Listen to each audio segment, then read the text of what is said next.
Assalomu alaykum. Andijonim bolalari, Ultrasburgut yigitlari. Men sizlarni ko'p yillardan beri kuzataman.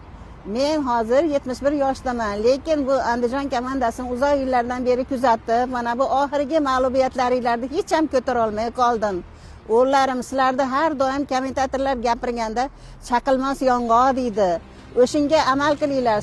Jon bolalarim, sizlardan iltimos, mana shu Olmaliqqa borganda men sizlardan faqat g'alabani kutaman.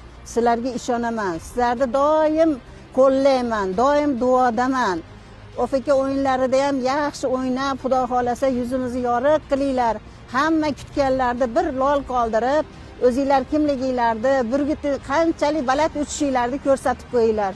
Aziz bolalarim, sizlardan iltimos, agar shu safar ham agar yutmaydigan bo'lsanglar, bilmayman men qanday holatga tushaman.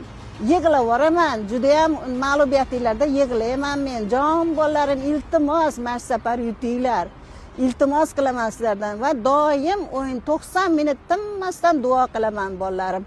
Ultrasburgutga mana shu sizlarni hozirgi qilayotgan mag'lubiyatinglar hech ham loyiq emas. Bu bolalar shuncha mehnat qilishyapti, boshqa qilyapti. Hech ham sizlarga shularga loyiq ish qilmayapsizlar.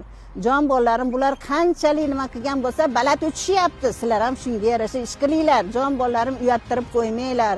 Bu bolalar umid bilan sizlarni qayerga borsanglar orqanglardan yuribdi, mehnat qilishyapti. Bularning mehnatini bilinglar. Jon bolalarim, iltimos, bularni yuzini yoriq qilib o'sha Olmaliqdan bayroqlarni ko'tarib xursand bo'lib qaytib kelishsin.